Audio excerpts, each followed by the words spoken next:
Assalamualaikum warahmatullahi wabarakatuh. Halo semuanya, balik lagi bersama saya Adelia Yuliani dengan NIM A125234046. Nah, apa kabar nih teman-teman semuanya? Lama tidak jumpa. Hari ini kita akan menyelami sebuah topik yang menurut saya sangat krusial nih, yaitu mengenai manajemen humas pendidikan. Hari ini saya akan ajak kita semua untuk membayangkan, pernahkah Anda melihat sebuah sekolah yang fasilitasnya lengkap, gurunya pintar, tapi jumlah pendaftar itu terus menurun? Atau sebaliknya, ada sekolah biasa saja, tapi entah kenapa peminatnya meledak gitu. Apa bedanya? Kan sama-sama sekolah, malahan lebih bagus yang pertama kan? Ternyata jawabannya itu seringkali ada di humas atau hubungan masyarakat.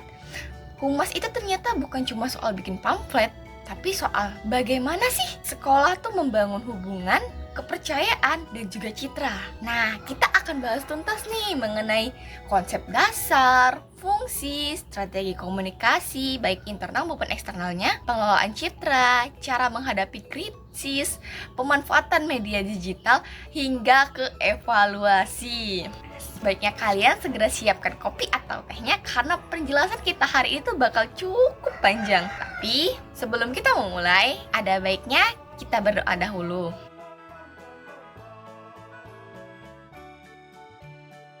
Nah, mari kita mulai perjalanan kita. Agenda kita di sini seperti seolah kita berada di jalur kereta api yang panjang. Ada 8 stasiun, teman-teman. Stasiun pertama adalah konsep dasar humas. Kita akan memahami dahulu apa sih sebenarnya fungsi humas itu.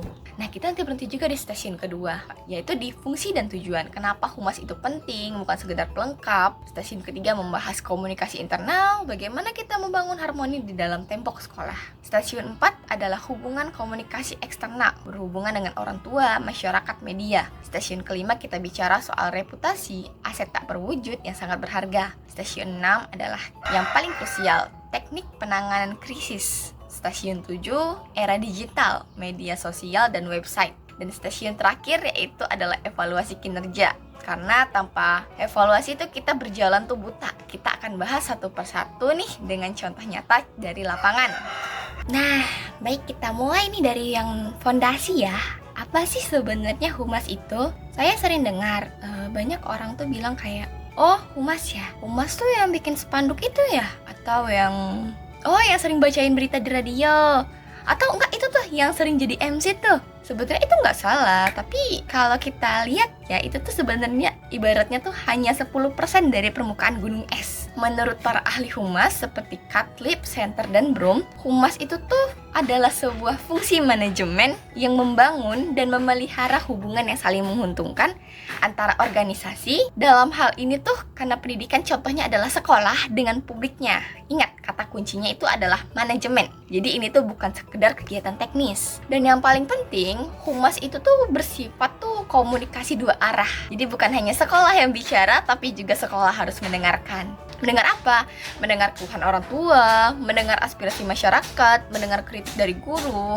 Tujuan itu sederhana namun mulia, yaitu apa? Menciptakan saling pengertian, kepercayaan, dan yang pada akhirnya dukungan. Jadi nih, kalau kita analogikan, humas ini tuh ibaratnya tuh seperti jembatan. Jadi bukan pengarah suara, dia adalah jembatan. Jembatan yang menghubungkan kedua sisi. Jika jembatan ini nih kokoh nih, orang kan akan lalu lalang dengan aman. Tapi coba pikirkan, jika jembatan ini rusak nih atau rapuh, apakah orang akan lalu lalang? Dan apakah kegiatan-kegiatan jadi lancar? Enggak kan? Jadi mari kita resapi, apakah selama ini itu humas di sekolah kita itu sudah berfungsi seperti jembatan yang kokoh atau belum? Oke, kita masuk ke selanjutnya. Kita akan bahas lebih detail nih. Penelitian dari Ritonga dan kawan-kawan tuh mengidentifikasikan 3 jenis hubungan yang wajib dikelola oleh sekolah. Yang pertama ada hubungan edukatif. Ini adalah hubungan inti antara guru, siswa, dan orang tua dalam proses belajar mengajar. Misalnya apa? Misalnya bagaimana orang tua bisa mendukung anaknya belajar di rumah, bagaimana guru bisa memberikan laporan perkembangan yang bermakna mengenai siswa itu kepada orang tua. Yang kedua adalah hubungan kultural. Sekolah bukanlah pulau terkecil. Sekolah adalah bagian dari masyarakat, maka sekolah harus ikut melestarikan nilai-nilai budaya. Contohnya seperti gotong royong, sopan santun, atau bahkan ikut serta dalam kegiatan-kegiatan desa. Nah, Contohnya apa? Contohnya ketika ada banjir, kan sekolah jadi bisa membuka diri sebagai tempat evakuasi misalnya. Nah, ini nih adalah salah satu bentuk hubungan kultural. Yang ketiga, hubungan institusional. Sekolah kan nggak cuma berdiri sendiri ya teman-teman ya. Jadi sekolah tuh butuh kerjasama dari dinas pendidikan, contohnya untuk kebijakan, dengan kepolisian untuk keamanan, dengan dunia usaha, misalnya di SMK gitu kan untuk magang atau donasi buku. Nah, ini semua tuh adalah salah satu bentuk contoh mitra yang strategis. Lalu, siapa saja publiknya? Ada publik internal, contohnya kepala sekolah, guru, staf tata usaha, pustakawan, satpam, penjaga kantin, dan yang paling penting apa? Siswanya. Ya, mereka tuh adalah duta sekolah. Jika mereka tidak percaya pada sekolah, bagaimana mungkin kan masyarakat akan percaya pada sekolah juga? Ada juga yang namanya publik eksternal, seperti orang tua, komite sekolah, media massa, masyarakat sekitar, hingga ke calon siswa baru. Semua kan harus dikelola dengan pendekatan yang berbeda, tapi dengan prinsip yang sama, yaitu hormat, dan profesional. Slide selanjutnya itu, apa sih tujuan akhir dari humas di sekolah? Jangan-jangan biar sekolah namanya harum doang gitu ya, biar ramai orang masuk gitu ya. Iya, bener sih, tapi itu cuma salah satunya gitu loh. Lebih dari itu, ada 4 tujuan utama kenapa humas itu diperlukan.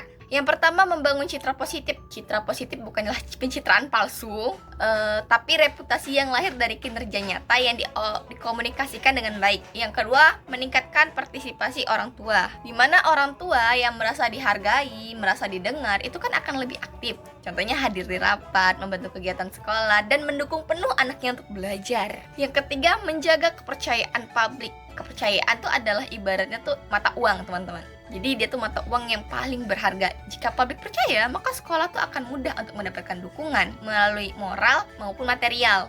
Yang keempat adalah mendukung mutu pendidikan. Ini paling penting nih.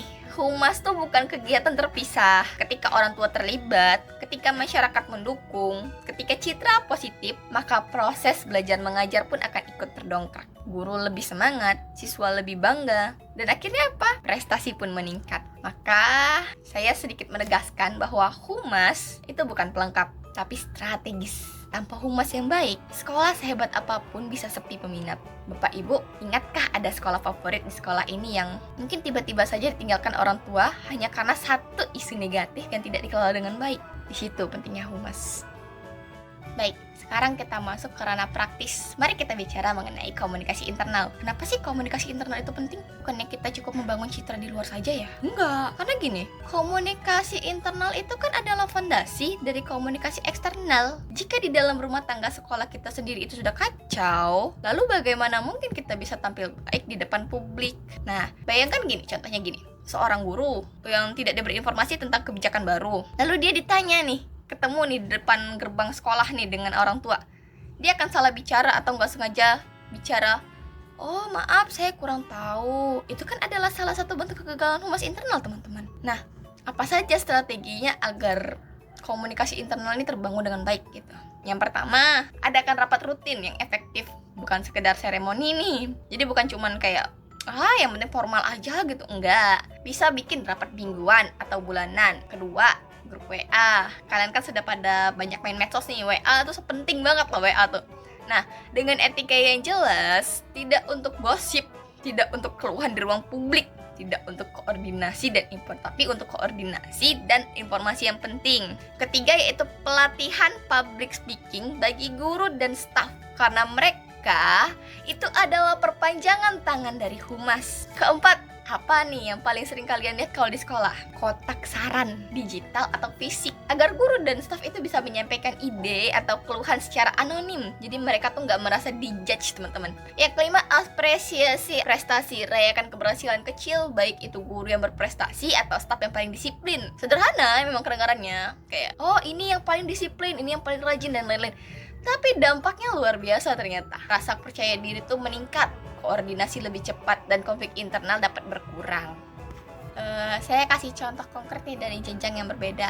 Misalnya nih di salah satu SD negeri di Yogyakarta, mereka menerapkan yang briefing 15 menit. Briefing pagi 15 menit sebelum bel masuk. Nggak lama emang, tapi cukup efektif. Kepala sekolah menyampaikan informasi hari itu. Ada satu guru yang berbagi praktik baik. Lalu ada sesi tanya jawab singkat. Hasilnya apa?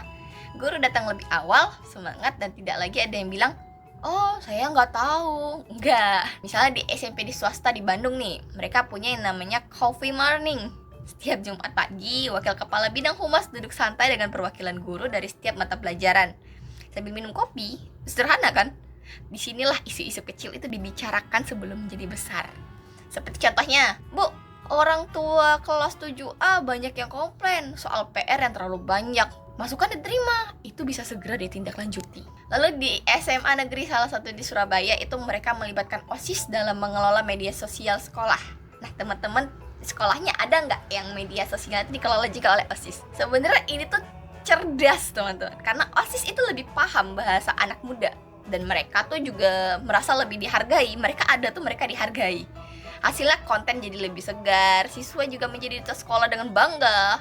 Komunikasi internal tuh jadi bukan cuma formalitas, itu adalah investasi budaya sekolah. Semakin sehat komunikasi internal, semakin kuat pula pondasi sekolah. Nah, tadi kan kita bahas komunikasi internal, sekarang kita masuk ke komunikasi eksternal. Komunikasi eksternal itu apa?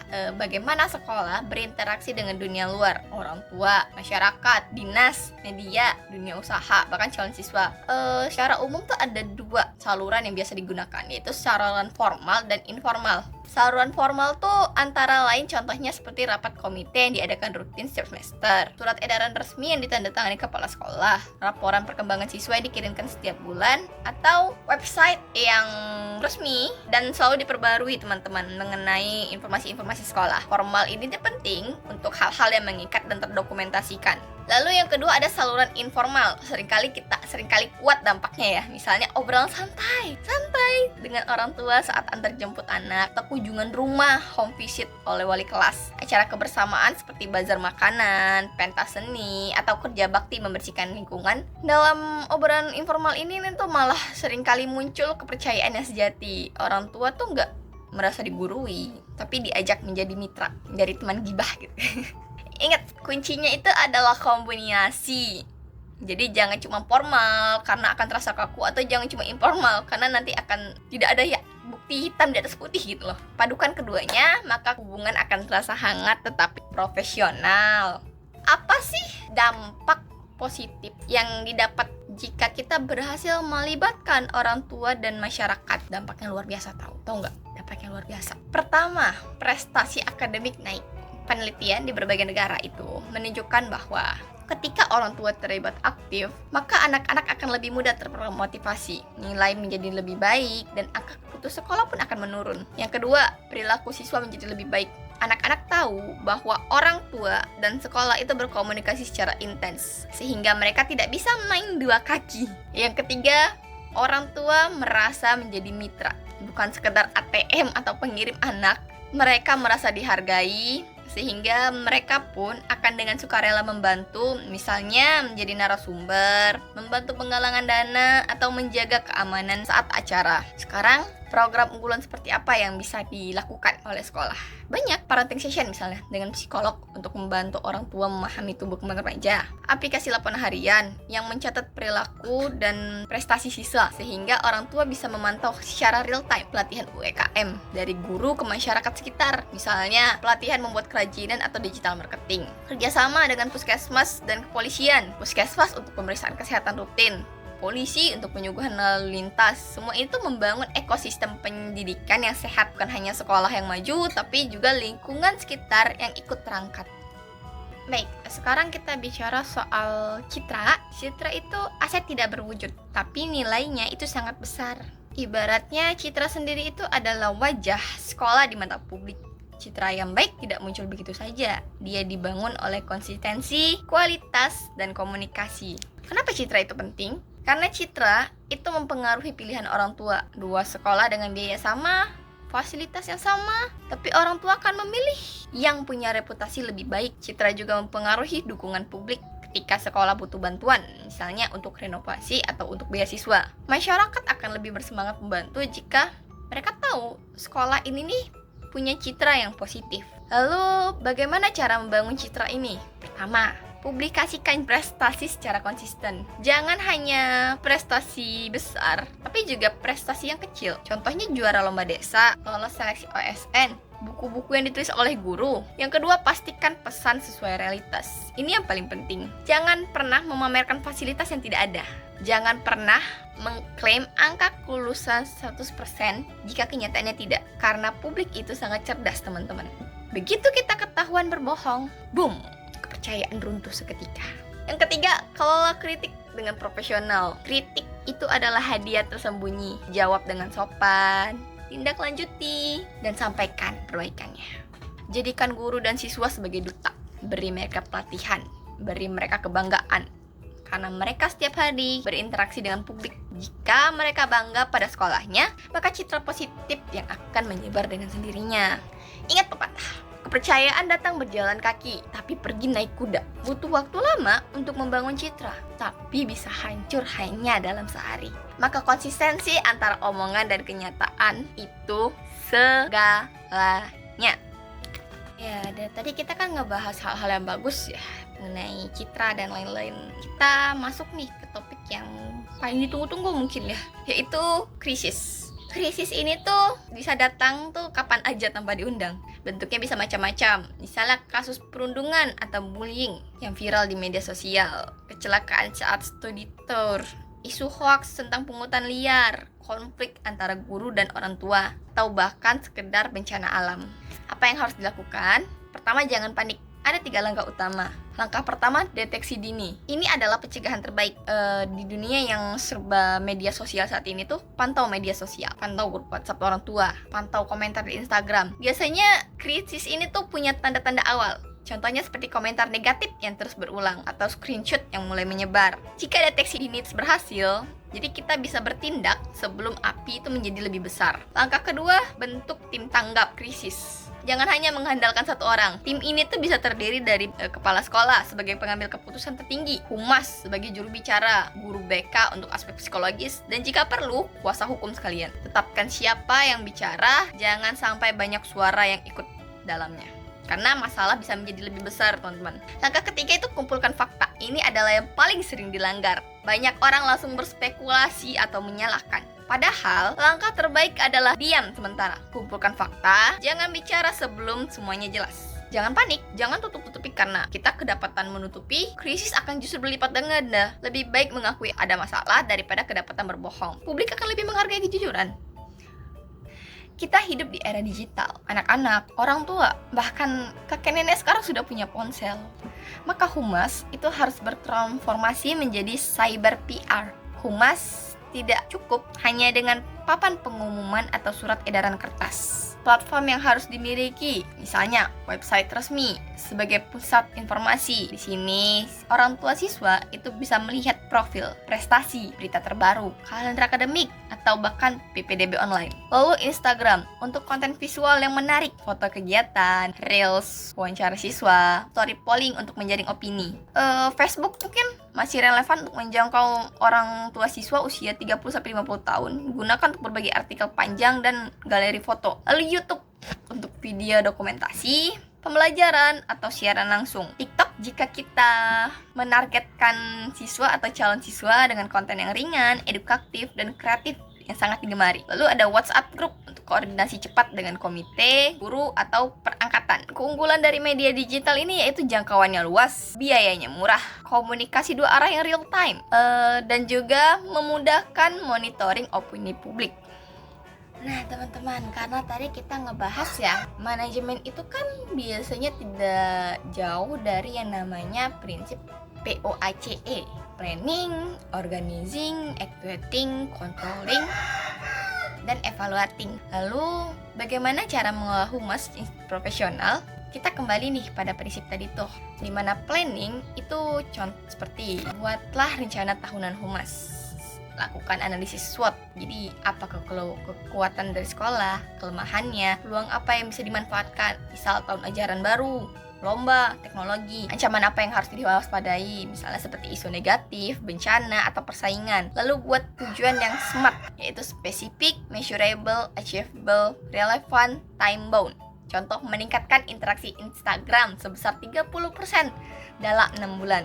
Itu salah satu strategi tahu. Yang kedua, organizing atau perorganisasian. Siapa yang melakukan apa untuk tim humas. Tugasnya jelas, ada yang urus media sosial, ada yang urus hubungan dengan orang tua, ada yang urus rilis berita, dan ada yang urus dokumentasi.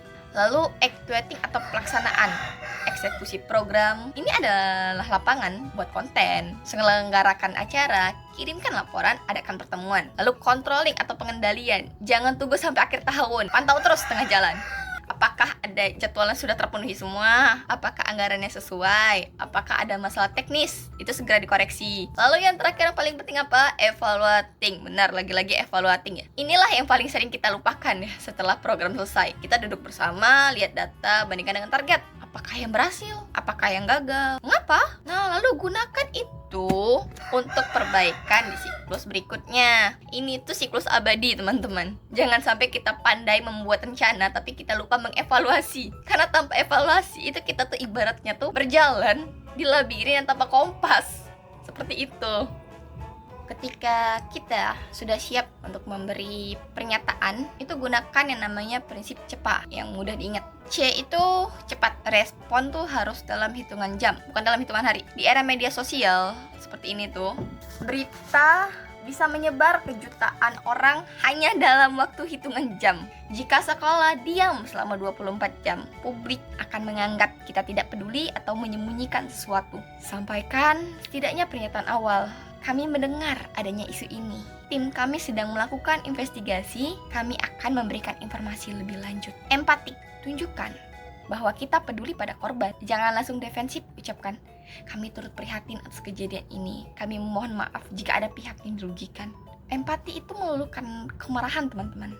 Menunjukkan bahwa kita peduli. Lalu transparan, jangan sembunyikan fakta. Jika ada kesalahan, akui. Jika tidak tahu, katakan tidak tahu, tapi sedang mencari tahu. Transparansi itu membangun kredibilitas.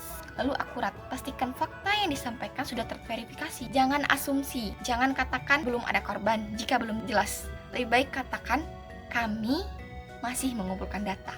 Sampaikan pernyataan resmi lewat grup WhatsApp orang tua, media sosial, atau jika skala besar itu lewat konferensi pers. Lalu setelah krisis mereda, lakukan evaluasi pasca krisis. Apa yang menjadi pemicu? Apakah respon kita sudah tepat? Bagaimana mencegah kejadian yang serupa terjadi? Karena setiap krisis sebenarnya adalah pelajaran berharga untuk memperbaiki sistem. Sekolah yang hebat itu bukan hanya tidak pernah krisis, tapi yang belajar dari setiap krisis.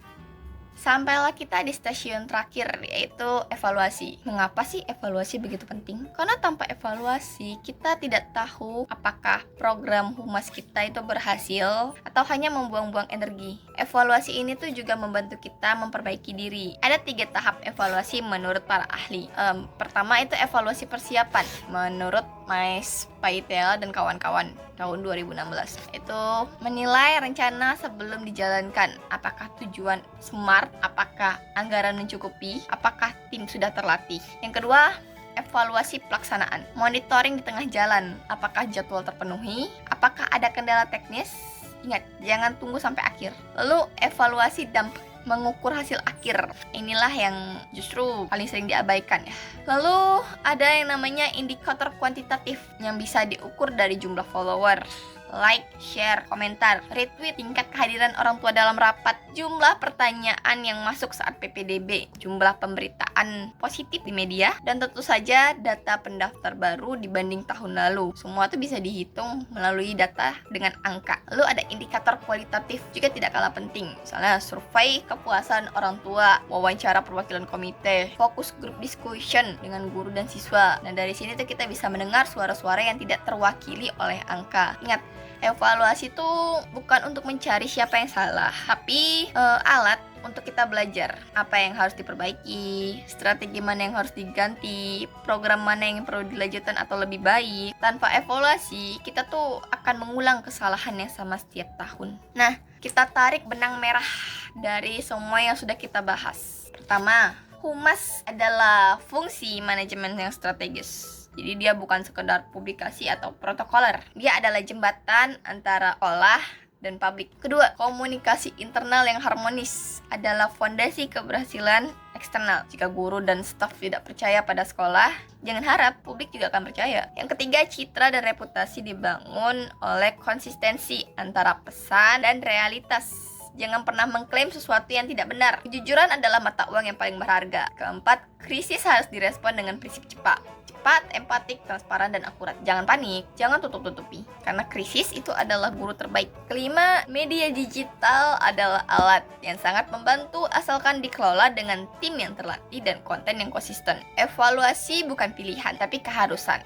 Evaluasi itu dilakukan secara berkala, minimal setiap semester untuk perbaikan berkelanjutan. Intinya, humas yang baik itu adalah investasi jangka panjang untuk kepercayaan publik, kepercayaan yang tidak bisa dibeli, tapi harus dibangun setiap hari melalui komunikasi yang tulus dan profesional. Maka kita jadikan humas pendidikan sebagai kekuatan untuk memajukan sekolah dan mencerdaskan kehidupan bangsa. Saya akhiri sekian presentasi saya. Assalamualaikum warahmatullahi wabarakatuh.